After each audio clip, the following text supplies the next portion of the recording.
चलो मान ही लेते हैं कि बच्चों की परवरिश दुनिया के सबसे मुश्किल कामों में से एक है, और जंगल में तो ये और भी ज्यादा कठिन हो जाता है।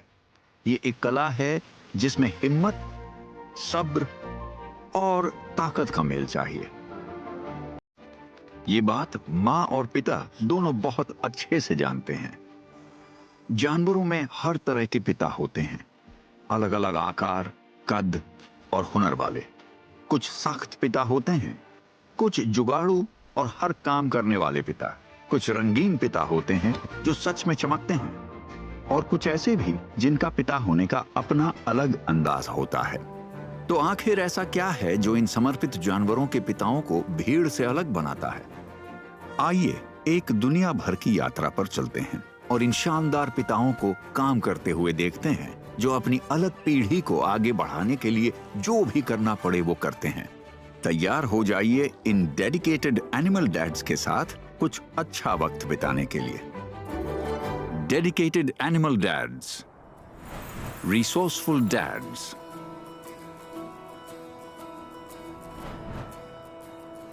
यहां जिंदा रहने का कोई मैनुअल नहीं होता, इसलिए वन्य जीवों को उसी से काम चलाना पड़ता है जो उनके पास होता है। अपने मैं कर सकता हूं वाले रवैये पर भरोसा करते हुए ये जुगाड़ू पिता अपने परिवार को पालने की चुनौती का सामना करने के लिए हैरान कर देने वाले हल ढूंढ लेते हैं। मियाकैट पिता अपने झुंड की रक्षा करने के लिए छोटे से टीले को पहाड़ी जैसी चौकी में बदल सकते हैं, जबकि बीवर पिता पानी की धाराओं का रास्ता मोड़ सकते हैं। उल्लू पिता सटीक वार करके भोजन जुटाते हैं, और बबून पिता अपने झुंड को आगे बढ़ाने के लिए लगभग हर मौके का फायदा उठा लेते हैं। इन पिताओं के लिए पूरी दुनिया ही उनका टूल बॉक्स है। इंजीनियर्स, मौका परस्त, समस्या सुलझाने वाले। जहां चाह होती है, ये जुगाड़ू पिता वहां राह निकाल लेते हैं।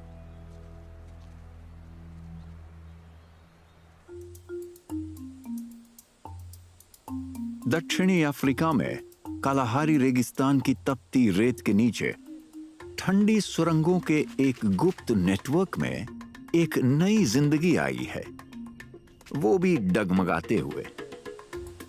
ऊपर जमीन पर अफ्रीका के सबसे संगठित परिवारों में से एक का पिता पहले से ही काम पर लगा हुआ है।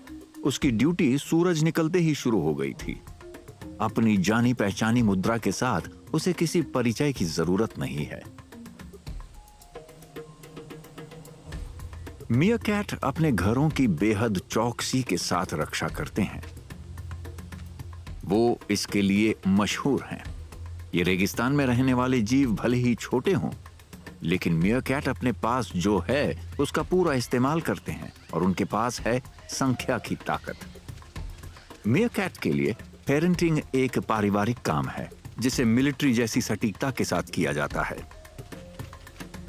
एक झुंड में 50 तक सदस्य हो सकते हैं, इसलिए व्यवस्था ही सब कुछ है, और हर कोई काम करने वालों की लिस्ट में होता है, सिवाय मां के।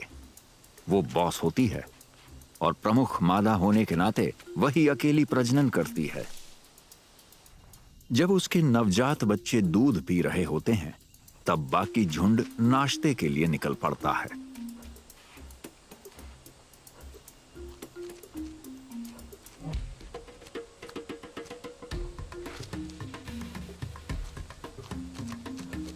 जहां तक प्रमुख नर यानी पिता का सवाल है, उसकी निगरानी जारी रहती है।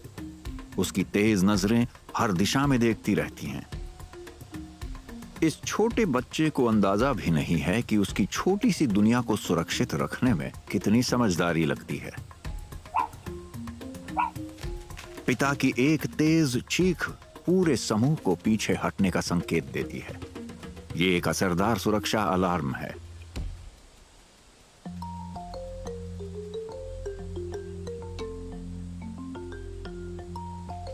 जब मां के खाने का समय होता है, तो बच्चे अपने पिता के साथ वक्त बिताते हैं, साथ ही झुंड के दूसरे बड़े सदस्यों के साथ भी।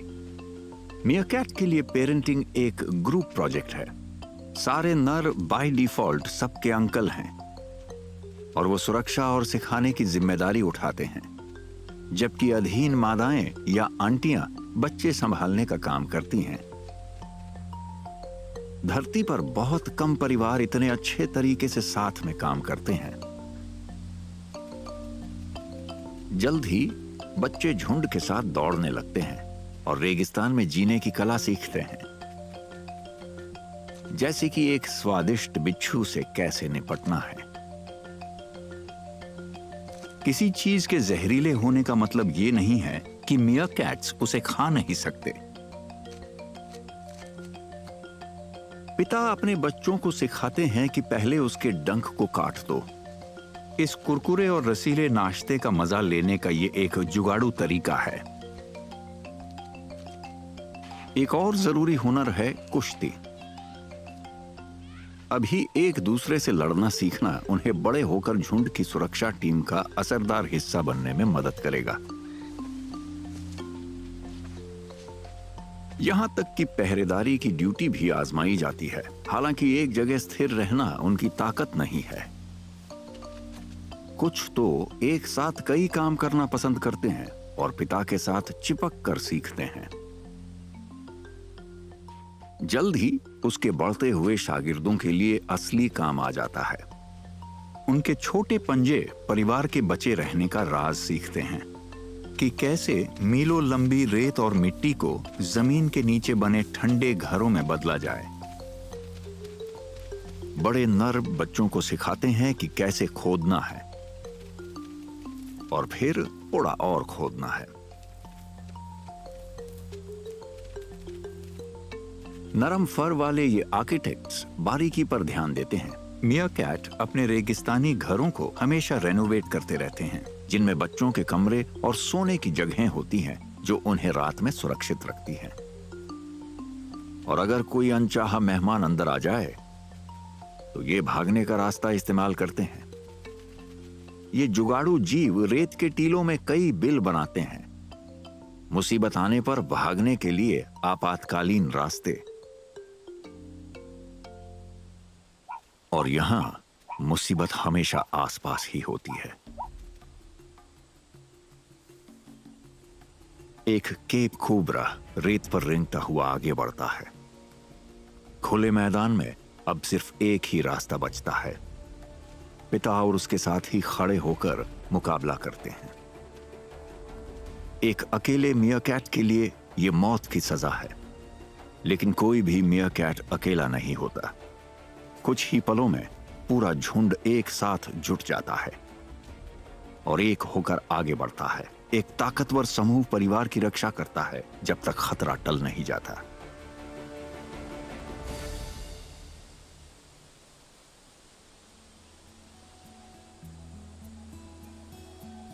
यहां इन टीलों पर यह परिवार साबित करता है कि धरती के सबसे कठिन इलाकों में भी थोड़ी समझदारी से जीना मुमकिन है। भले ही मियाकैट पिता छोटा हो, लेकिन वो एक बहुत बड़े समूह का अहम हिस्सा है, जो अपने पास मौजूद चीजों से काम चलाने में माहिर है, जो रेत को सुरक्षित घर में बदल सकता है और टीम वर्क को पारिवारिक परंपरा बना सकता है। झुंड की मदद से ये पिता ये सुनिश्चित करते हैं कि छोटे छोटे पंजे रेगिस्तान पर बड़े निशान छोड़ते रहें।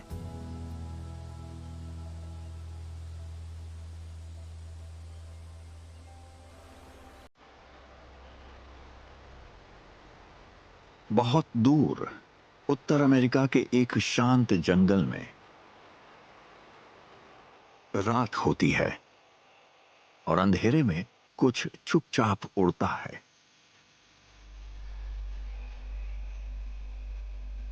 एक बिल्कुल अलग तरह का पिता काम पर है, शांत, खतरनाक और उतना ही जुगाड़ू।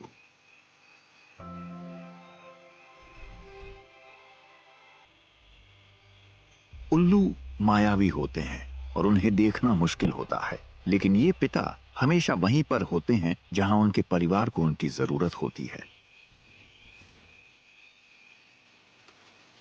जब मां ठंडी रातों में अंडों को गर्म रखती है, तब पिता शिकार पर निकलते हैं। एक ऐसा शिकारी जिसके पास बेहतरीन औजारों का सेट होता है। धरती पर उल्लू की 200 से ज्यादा किस्में हैं और चूंकि ये ज्यादातर रात में सक्रिय होते हैं, इसलिए रात की ड्यूटी के लिए पूरी तरह बने होते हैं।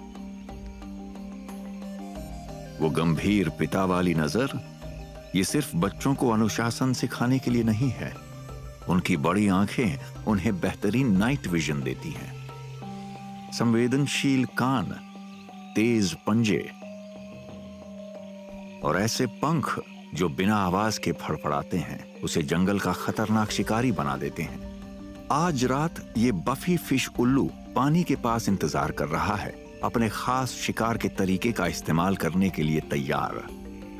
बैठो और झपटो। उसे कुछ नजर आता है। पलक झपकते ही वो झपट्टा मारता है। मछली के पास बचने का कोई मौका नहीं था। लेकिन ये सिर्फ कुशलता और गंभीर चेहरे की बात नहीं है। उसका शिकार उसके पंजे में फंस गया है। एक ही झटके में समस्या हल हो गई। एक ऐसा करता धरता जो अपने परिवार का पेट पालने के लिए थोड़ी बहुत उलझन से नहीं घबराता।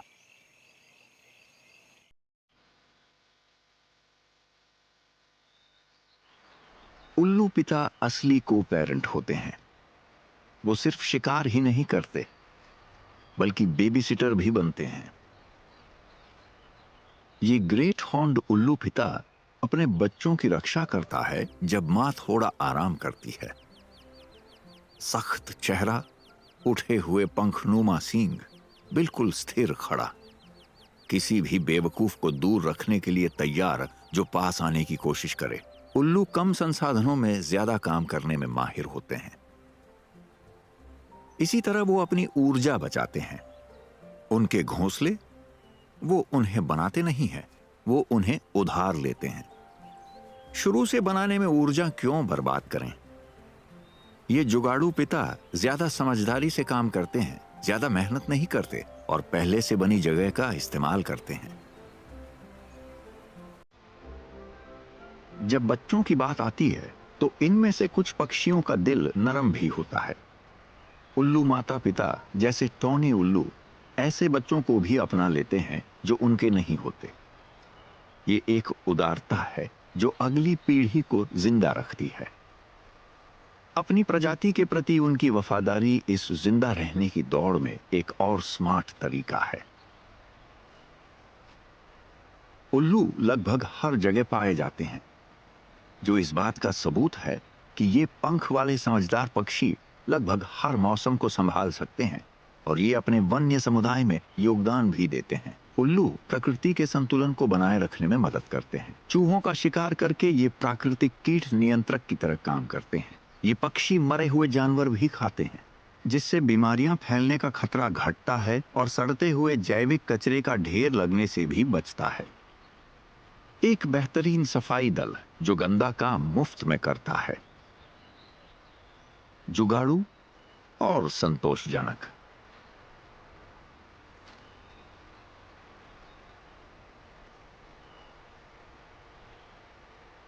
10 हफ्तों की उम्र तक ग्रेट हॉर्न्ड उल्लू के बच्चे उड़ने लगते हैं, लेकिन परिवार साथ रहता है।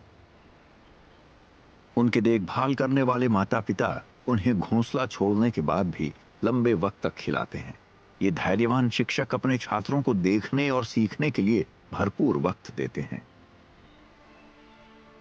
सटीकता, स्थिरता और सही मात्रा में संयम। जैसे जैसे मौसम बदलता है, ये डेडिकेटेड डैड्स साथ बने रहते हैं। अगले पतझड़ तक ही बच्चे पूरी तरह आजाद हो जाएंगे। फिर कुछ ही महीनों बाद उनकी मां और पिता फिर से यही चक्र शुरू करेंगे, साथ साथ। पंख वाले बहुत कम पिता इससे ज्यादा मेहनत या चतुराई से काम करते हैं और बहुत कम ऐसे हैं जिनके पास इतने शानदार औजारों का सेट हो, रात में देखने की क्षमता, बेआवाज उड़ने वाले पंख और दिल की धड़कन तक सुन लेने वाले कान। एक उल्लू पिता का समर्पण और सफलता महज संयोग नहीं है, और सच तो यह है कि यह पूरी तरह से निष्पक्ष भी नहीं है। विकास ने उसे जीतने वाली खूबियां दी है, हर उस फायदे के साथ जिसे वो पूरी तरह इस्तेमाल करता है।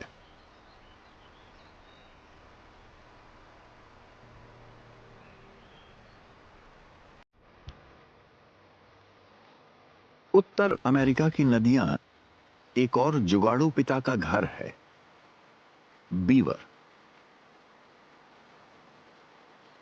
ये मेहनती चूहे प्राकृतिक इंजीनियरों जैसे होते हैं, जो अपने मजबूत पंजों और सामने के मजबूत दांतों की मदद से लकड़ी के घर बना सकते हैं। इस पानी से प्यार करने वाले जीव के लिए बांध बनाना उसके बच्चों को शिकारियों से और तेज बहाव से सुरक्षित रखने का सबसे अच्छा तरीका है। बीवर के बच्चों को किट्स कहा जाता है, और ये पिता 3 बच्चों का नया नया पिता है। उनके आरामदायक घर के अंदर जगह कम है, लेकिन प्यार बहुत है। बच्चे शुरुआत में मां के दूध पर निर्भर रहते हैं, लेकिन कुछ हफ्तों बाद ये फर्नीचर चबाने लगते हैं। अच्छी बात यह है कि उनके पिता मरम्मत के उस्ताद हैं, एक असली कारीगर, घर को ठीक करने का बादशाह। मिस्टर बीवर पूरी तरह से एक पारिवारिक व्यक्ति की तरह है। वो और उसका साथी मिलकर बच्चों को पालते हैं और एक खुशहाल घर चलाते हैं, जिसमें बड़े बच्चे भी शामिल हो सकते हैं, इनके नए छोटे किट्स के साथ। ये एक व्यस्त परिवार है जो शांतिपूर्ण सहयोग से बना है और बहुत सारी कुतरी हुई लकड़ियों पर टिका है। और ऐसा कोई पेड़ नहीं जिसे वो अपने प्यार के लिए गिरा न सके।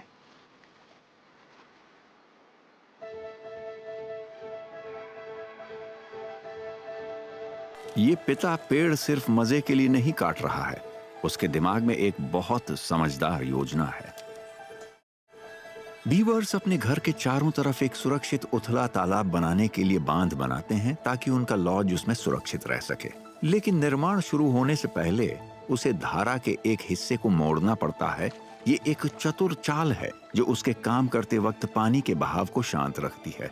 फिर वो एक एक करके मोटी टहनियों को कीचड़ में गाड़ता है ताकि नींव तैयार हो सके। फिर दीवारें बनाना शुरू करता है। अपने आसपास के माहौल का इस्तेमाल करने की उसकी क्षमता कमाल की है। बीवर अक्सर बड़े और भारी लकड़ी के लट्ठों को बिना किसी मशीन के खुद की बनाई नहरों में बहाकर ले जाते हैं। अपनी इंजीनियरिंग की समझ का इस्तेमाल करते हुए वो जो बांध बनाता है, वो पानी के बहाव को इतना धीमा कर देता है या रोक देता है कि उसके लॉज के चारों तरफ एक सुरक्षात्मक खाई बन जाती है, जो पानी के नीचे बने दरवाजे को छुपा कर रखती है और शिकारी जानवरों को बाहर रखती है।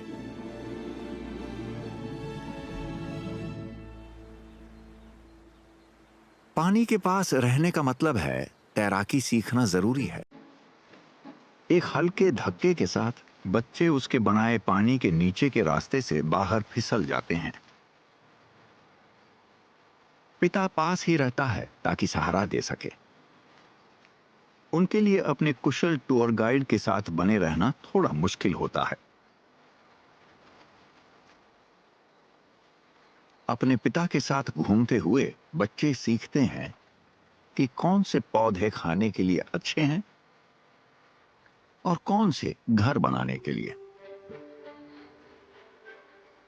बीवर ऐसे दिख सकते हैं जैसे उन्हें दांत साफ करना अच्छा ना लगता हो, लेकिन उनके दांतों पर जो नारंगी दाग होता है वो असल में एक बहुत मजबूत परत होती है जिसमें आयरन मिला होता है, जो उनके दांतों को इतना मजबूत बनाता है कि वो पेड़ों को ऐसे काट सकते हैं जैसे वो बड़ी गाजर हों। हाँ, बीवर पिता थोड़ा गड़बड़ कर सकते हैं, लेकिन ये अच्छी तरह की गड़बड़ होती है।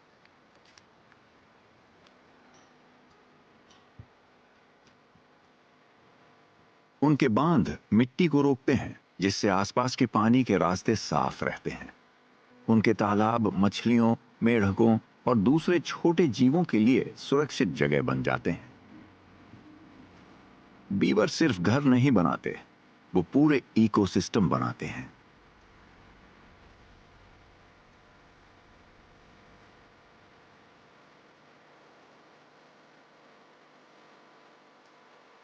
सर्दी बीवर के परिवार के इलाके में आ गई है, जिससे बढ़ते हुए बच्चों को पहली बार ठंड का एहसास होता है। जब आपका घर पानी से घिरा होता है, तो जब पानी बर्फ बनता है, तब समस्या हो सकती है। लेकिन ये जुगाड़ू पिता परेशान नहीं होता, क्योंकि ये सर्दियों की तैयारी करने में माहिर है। ये ध्यान से अपने पानी के नीचे वाले भंडार में टहनियां और छाल जमा करता है, ताकि जब तालाब जम जाए तो खाना बस दरवाजे से थोड़ी ही दूर तक तैर कर मिल जाए। पूरे साल बीवर पिता कई भूमिकाएं निभाते हैं, जैसे बिल्डर्स, टीचर्स और खाने का इंतजाम करने वाले। हाँ, ये कभी कभी पेड़ों को नुकसान पहुंचाते हैं, लेकिन इन फर वाले इंजीनियरों के काम से उनके आसपास की दुनिया को बहुत फायदा होता है। एक बीवर पिता सिर्फ अपने बच्चों को नहीं पालता, वो पेरेंटिंग के स्तर को ऊंचा उठाता है। ये साबित करता है कि एक मजबूत और अपना काम खुद करो वाली सोच ही एक खुशहाल परिवार के लिए काफी है।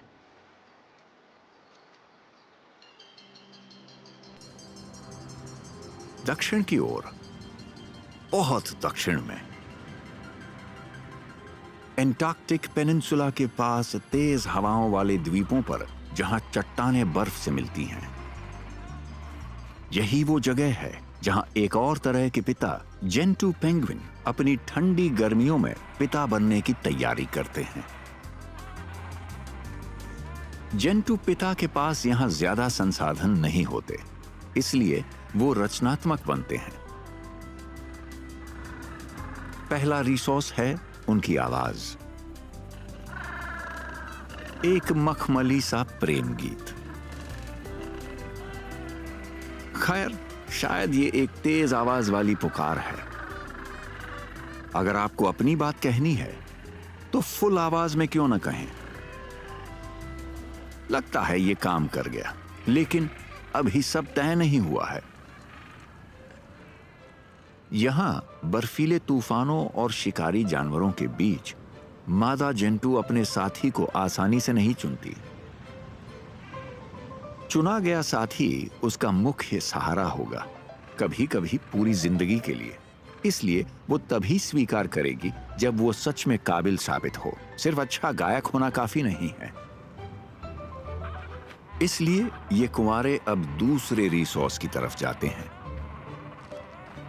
तोहफे। यहां गुलाब नहीं होते, लेकिन पत्थर बहुत होते हैं। ये हीरे नहीं हो सकते, लेकिन मादा जेंटू के लिए इनकी कीमत अनमोल होती है। पत्थर दर पत्थर वो अपनी साथी के लिए सबसे अच्छे पत्थर चुनता है। अपनी काबिलियत साबित करने के बाद ये नया जोड़ा मिलकर अपना घर पूरा करता है। और जेंटू की दुनिया में इसका मतलब है, चौंकना मत, उन्हें और पत्थरों की जरूरत है। जैसे ही उनका आरामदायक पत्थरों का घोंसला तैयार हो जाता है, मादाएं अंडे देने के लिए बैठ जाती हैं।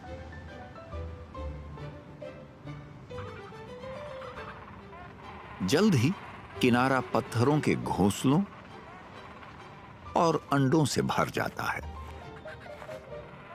जेंटू पेंगुइन बेहतरीन को पेरेंट होते हैं। 1 महीने तक वो बारी बारी से अपने अंडों को गर्म रखते हैं, हमेशा सतर्क रहते हुए।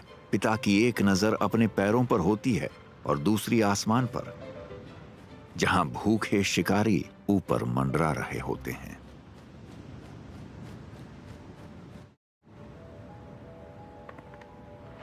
आखिरकार एक दरार दिखाई देती है। फिर एक छोटा मुलायम भूरा पंख, पहला बच्चा।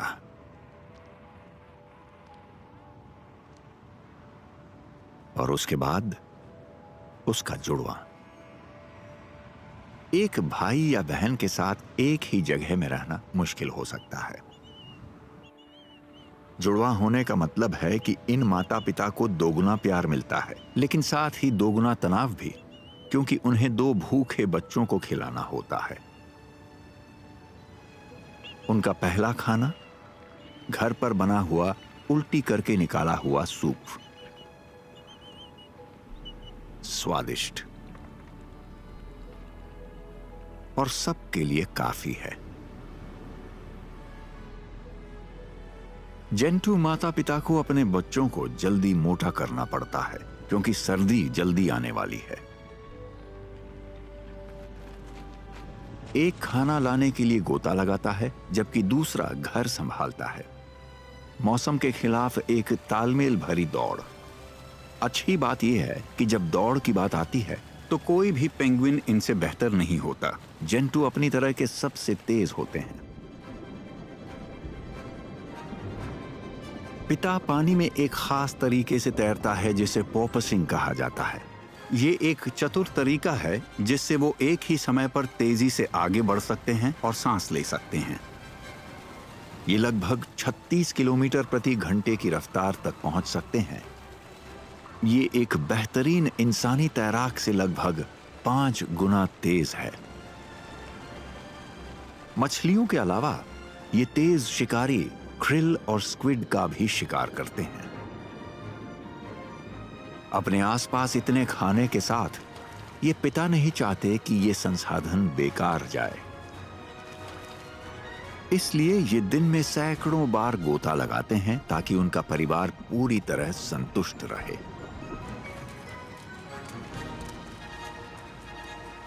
जितना तेज पिता होगा उतना ही बेहतर उसके बच्चों को खाना मिलेगा, और जो अंदर जाता है उसे बाहर भी आना होता है। जेंटू माता पिता बस उम्मीद कर सकते हैं कि उन्होंने काफी किया है, क्योंकि अब मौसम सच में ठंडा होने लगा है। अचानक बर्फीला तूफान। अब बच्चे पिता के पैरों के पास नहीं हैं, लेकिन उन्हें अभी भी पता है कि खाना किससे मांगना है। वो पेरेंटिंग से इतनी आसानी से नहीं बच सकता।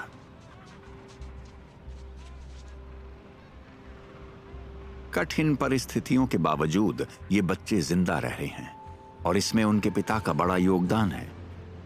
एक जुगाड़ू रोमांटिक, एक शानदार तैराक, और जब जरूरत हो तब एक जबरदस्त रक्षक। उसकी निगरानी में 2 अंडे 2 स्वस्थ और मजबूत बच्चों में बदल गए हैं, जो अनजान दुनिया में कूदने के लिए तैयार हैं, बिल्कुल अपने शांत और समझदार पिता की तरह।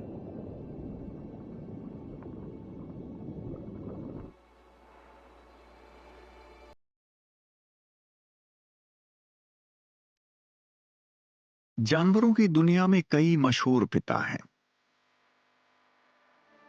और ये उनमें से हैं जो दंत कथाओं के सितारे रहे हैं। दक्षिणी स्पेन के हरे खुले मैदानों में बसंत का मौसम सफेद सारस का होता है, और एक पिता हजारों किलोमीटर का सफर करके अफ्रीका से लौटता है।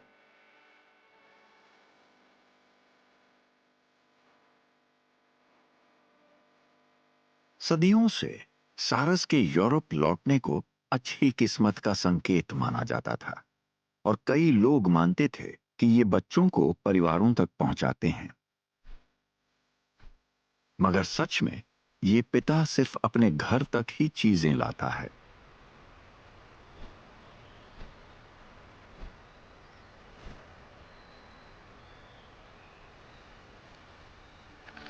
सफेद सारस अक्सर जीवन भर के लिए जोड़ी बनाते हैं, और अपने मिलन का जश्न मनाने के लिए अपनी चोंच से आवाज करते हैं।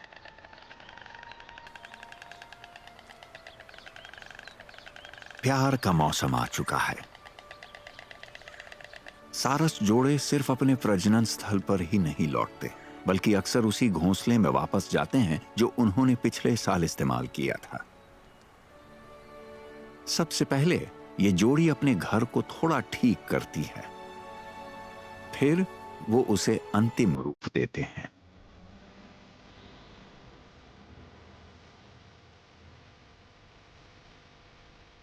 उनकी मेहनत का इनाम है अंडे। सफेद सारस बेहतरीन पिता होते हैं क्योंकि वो हर जिम्मेदारी बांटते हैं। अंडों को गर्म रखना, सुरक्षा करना, खाना ढूंढना और यहां तक कि भूखे आने वाले चूजों के लिए तैयारी का काम भी आपस में बांट लेते हैं। ये चूजे खाने के मामले में ज्यादा चुनिंदा नहीं होते, लेकिन उल्टी करके निकाला हुआ कोई भी खाना उनका पसंदीदा होता है। दोनों माता पिता बच्चों को खिलाते हैं। जब एक घोंसले में लौटता है तो दूसरा निकल जाता है, बारी बारी से खाना लाने का काम करते हुए। जुगाड़ करने में माहिर पिता लगभग कहीं से भी खाना ढूंढ सकता है, सूखी झाड़ियों से लेकर हरे भरे खेतों तक। जब ये खाने की तलाश में होते हैं तो ये समझदार पिता कभी कभी गायों के पीछे चलते हैं या ट्रैक्टर के पीछे और जमीन से उठने वाले किसी भी खाने को पकड़ लेते हैं। अपने शाही अंदाज के बावजूद ये पक्षी ज्यादा घमंडी नहीं होते। जब खाना कम होता है तो सफेद सारस अपना स्टैंडर्ड नीचे कर लेते हैं। कूड़े के ढेर कभी कभी आसान खाने के लिए सबसे अच्छी जगह होते हैं। जो पिता सबसे कम नखरे करता है वही अक्सर सबसे आगे रहता है। उनकी ये आदत काम करती है। इस जोड़े के बच्चे तेजी से बढ़ रहे हैं। सफेद सारस के बच्चे लगभग 2 महीने तक अपने ऊंचे घोंसले में रहते हैं। फिर वो अपने परिवार और झुंड के साथ उड़ने लगते हैं। जल्द ही वो फिर दक्षिण की ओर जाएंगे। माता पिता रास्ता दिखाते हुए चलेंगे, उसी प्रवासी रास्ते पर जिस पर ये सारस हजारों सालों से उड़ते आए हैं। एक ऐसा पक्षी जिसे नई जिंदगी लाने के लिए जाना जाता है, उसकी असली ताकत उसी जिंदगी को बनाए रखने में है। एक सारस परिवार का पालन पोषण करने के लिए सावधानी पूर्वक मार्गदर्शन, बहुत ज्यादा टीम वर्क और किसी भी नुस्खे को आजमाने की इच्छा शक्ति जरूरी होती है। एक सारस पिता नखरे वाला नहीं होता, लेकिन वो व्यावहारिक होता है। जंगल में यही वो खास चीज है जो किसी प्रजाति को ऊंचाई पर बनाए रखती है।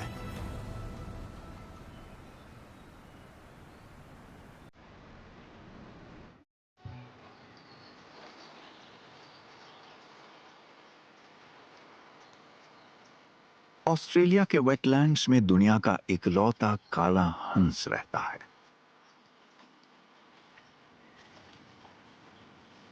उनका रंग चाहे जो भी हो, सारस सबसे बड़े रोमांटिक होते हैं। वो एक ही साथी चुनते हैं और पूरी जिंदगी साथ रहते हैं। प्यार ही वो संसाधन है जो सच में लगातार कुछ न कुछ देता रहता है।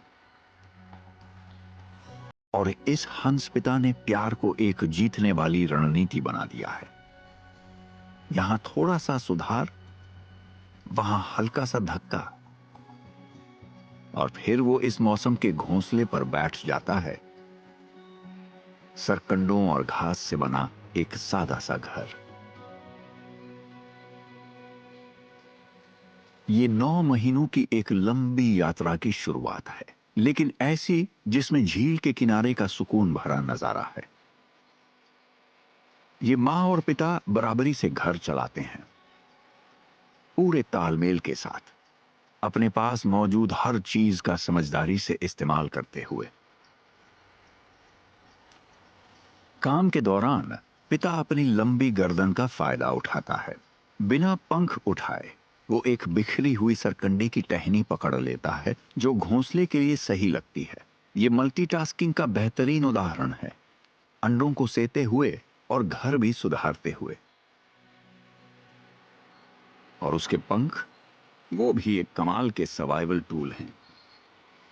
एक काली ढाल जो ऑस्ट्रेलियन धूप में बैठते हुए गर्मी को सोख लेती है।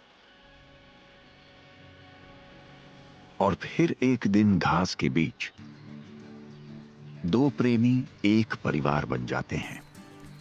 सिग्नेट्स, चोंच वाले छोटे मुलायम गोले। काले हंस बहुत ही प्यार करने वाले माता पिता होते हैं, इसलिए स्वाभाविक है कि यहां बार बार प्यार जताने का वक्त होता है, और जो माँ और पिता करते हैं वही बच्चे भी करते हैं, या कम से कम कोशिश करते हैं। इस घोंसले में पिता की पीठ वेटलैंड्स की सबसे अच्छी सीट है।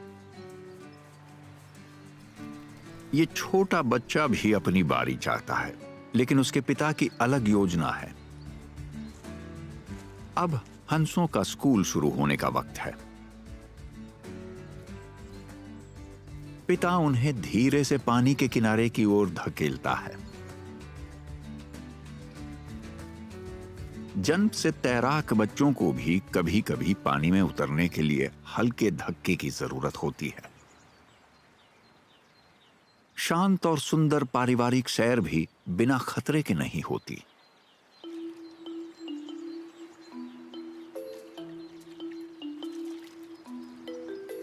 पानी के ऊपर और नीचे शिकारी छिपे रहते हैं, और मौका मिलते ही सतह से इन छोटे मुलायम बच्चों को पकड़ सकते हैं। पिता दिल से भले ही प्यार करने वाला हो, लेकिन अगर उसे या उसके परिवार को खतरा हुआ तो वो एक खतरनाक रक्षक बन जाता है।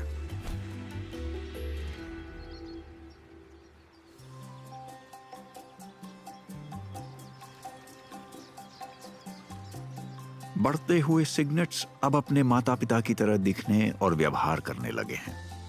जब पिता डक डाइव करता है तो ये भी उसकी नकल करते हैं। छींटे, चारों तरफ छींटे। 5 से 10 महीनों के बीच ये बच्चे आजाद हो जाते हैं।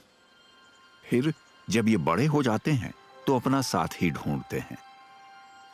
फिर भी मां और पिता कभी अकेले नहीं होते, वो जीवन भर साथ रहते हैं। 2 दिल, 4 पंख, अनगिनत धीरज, ये साबित करते हुए कि समर्पण एक सुंदर और असरदार तरीका है परिवार पालने का। एक ऐसे पिता के साथ जो सब कुछ करता है, उसने प्यार को ही एक संसाधन बना दिया है।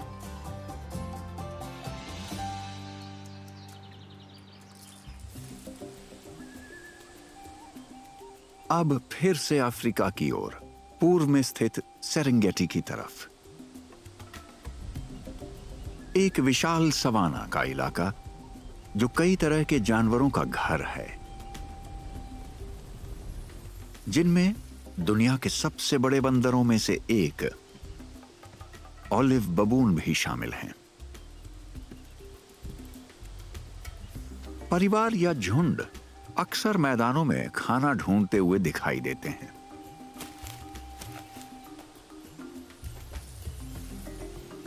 कभी कभी पिता अपने बच्चों को पीठ पर बैठाकर घुमाते हैं।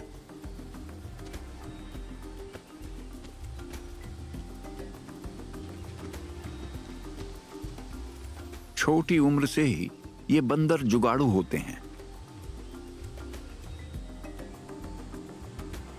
ऑलिव बबून बहुत सामाजिक होते हैं। ये कई नर और मादाओं और उनके बच्चों के साथ स्थिर झुंड में रहते हैं। मादाएं आमतौर पर अपनी मां के झुंड में रहती हैं और उनका सामाजिक दर्जा उन्हें विरासत में मिलता है। नरों के लिए कहानी अलग होती है। सामाजिक सीढ़ी पर चढ़ने के लिए उन्हें जुगाड़ू बनना पड़ता है और अपनी जगह बनानी पड़ती है।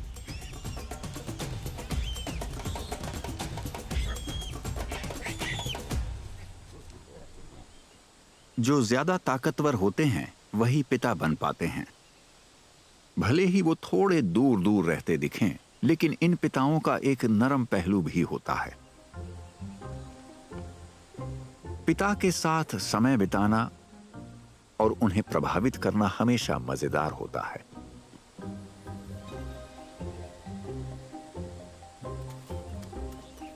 शोर और खेल के बीच प्रमुख नर व्यवस्था बनाए रखने में मदद करते हैं और नजर रखते हैं, क्योंकि ये बबून एक ऐसी दुनिया में रहते हैं जहां तेज दांत वाले पड़ोसी मौजूद हैं।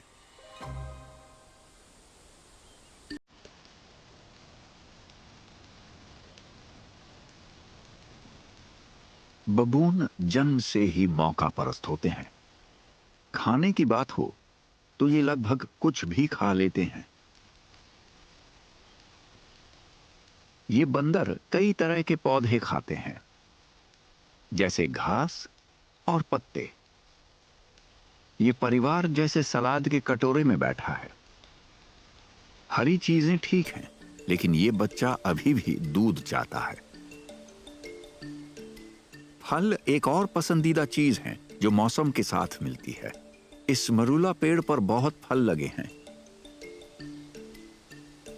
नीचे जमीन पर इस बच्चे को कुछ मेवे मिल गए हैं खाने के लिए। सर्वाहारी होने की वजह से बबून अपने खाने में प्रोटीन भी शामिल करते हैं।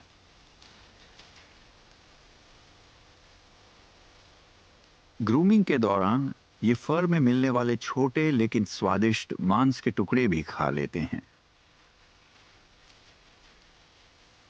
खाने में ज्यादा नखरे न करने की आदत के अलावा बबून इतने जुगाड़ू हैं कि इन्होंने खाना ले जाने का तरीका भी निकाल लिया है।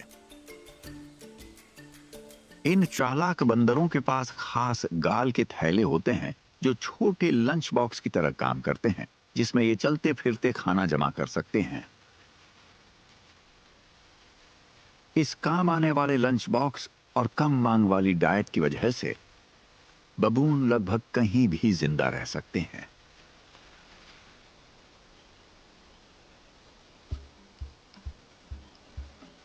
सेरेंगेटी में कई चट्टानी उभार होते हैं जिन्हें कॉपीज कहा जाता है, और ऑलिव बबून इन प्राकृतिक संसाधनों को बेकार नहीं जाने देते। ये झुंड के लिए किले की तरह होते हैं जहां से पिता किसी भी घुसपैठिए पर नजर रख सकते हैं। ये एक सामुदायिक जगह भी होती है जहां ये मेल जोल करते हैं और एक दूसरे की सफाई करते हैं। ग्रूमिंग बबून की प्यार जताने की भाषा है। कॉपीज छोटे बच्चों के खेलने के लिए बहुत ही बेहतरीन प्लेग्राउंड होते हैं जहां वो अपनी ऊर्जा खर्च कर सकते हैं। इनकी खड़ी चट्टानी ढलानें एक और सुरक्षा परत देती हैं जो तेज पंजों वाले शिकारियों के लिए बहुत फिसलन भरी होती हैं।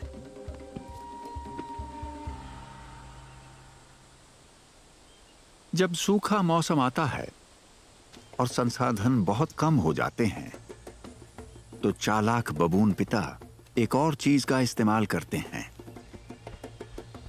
हाथी। झुंड हाथियों के समूहों का पीछा करते हैं और उनके बनाए पानी के गड्ढों से पानी पीते हैं और उनके गोबर में से भी कुछ खाने लायक चीजें ढूंढते हैं। लेकिन कोई भी चालाक खिलाड़ी जानता है कि कुछ भी मुफ्त में नहीं मिलता। बदले में हाथी बबून को चौकीदार की तरह इस्तेमाल करते हैं। एक ऊंचे पेड़ से यह परिवार खतरे के पहले संकेत पर अलार्म बजा देता है और झुंड को चेतावनी दे देता है। यह एक अनोखी और आपसी फायदे वाली साझेदारी है।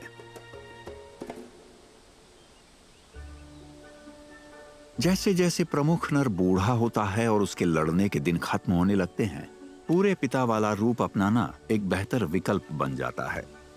तरीका बदलते हुए वो दिखावे को छोड़कर सच में बच्चों की देखभाल करने लगता है। ये उसके लिए जीवन के आखिरी हिस्से को शांति से बिताने और अपनी विरासत को बढ़ते हुए देखने का एक अच्छा तरीका है। एक ऐसे जुगाड़ू पिता के लिए सही इनाम जिसने अपने माहौल और पड़ोसियों का इस्तेमाल करके अपने परिवार को अफ्रीका की जंगली दुनिया में आगे बढ़ाया है।